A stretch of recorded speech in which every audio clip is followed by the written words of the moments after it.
Hey friends, John Quirk here, and wanted to share a bit about what to do if you're coming off a super high stimulation event. And this is something that I'm really experiencing in real time and thought it'd be really valuable to make a video about it. So I just spent the last month in Bali in Indonesia running a retreat for our group there, and really just getting to live my best life. Working out every day, eating delicious food, zipping around on a scooter, meeting really cool people, going from the beach to the jungle to the mountains. Just a high dopamine, high stimulation event. And what I noticed is as I was transitioning back home, all of the, sort of Western problems, Western challenges come creeping in. And so I default to some of my feel good mechanisms, which is cell phone, overeating, and then just kind of falling into a malaise, right? Like not really wanting to work, not really wanting to even get up off the couch. And I'm somebody who has for a long time dealt with really depressive tendencies. And part of the reason why I love the work that I get to do is because a lot of times I'm educating and teaching on things that I really need and really are supportive for me and for my nervous system. And the reason why I became, an expert in nervous system health is because I know at that level is really where we can enact the most change and make people feel the best. So if you're in a situation where you're coming off of something highly stimulating, if you've just gone through a major, life change, breakup, job change, and it doesn't have to be bad, it can be good. You've gone to maybe a festival, or you've basically put your nervous system in a place where it's had a lot of stimulation, maybe high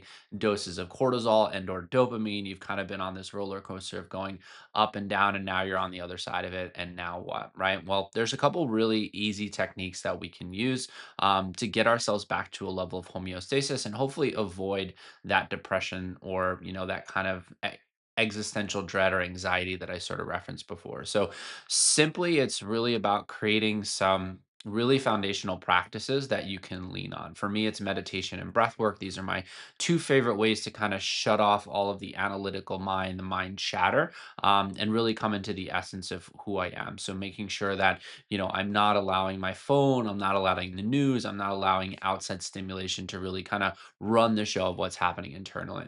Second is to just move your body, right? I mean, it's pretty simple. When we move, we feel good. And, this does not have to be the most intense workout of your life. And I would say, if you did just go through something highly stimulating, it's probably a good idea to actually keep it gentle. So this could look like just going for a walk. This could look like doing some yin yoga or light stretching. If you have something like, I'm a huge fan of pickleball, if you have something that is athletic, but it's also community based and it gets a little bit of fun going, I think that's a really gold standard one. I think that's a great way to kind of get yourself kind of back in the flow and maybe out of a funk if you're going through something, really difficult. And third kind of leads into that is community. And so I'm somebody that's been trying to go it alone with my mental health for a long time, really struggled to reach out for help, and really, have lived alone for a long time, either in apartments, or I live alone now in San Diego,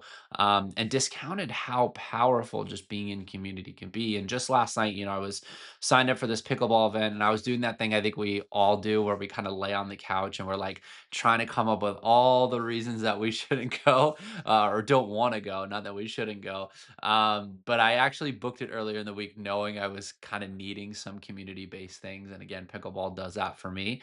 Um, so, I paid a pretty good amount of money for it, and I was kind of like committed to it. So even though I wanted to nap, order pizza, check out mentally, pulled myself up off the couch and ended up having an awesome time. Met some really cool people, came in second in the pickleball tournament that I played in, and then ended up going out for food afterwards with a bunch of awesome people, exchanged some phone numbers. So just got to really feeling good. So in summation, right, having some practices to really go into your inner environment. And if you need some, there's tons on our YouTube channel, free breathwork meditation, also on Insight Timer as well.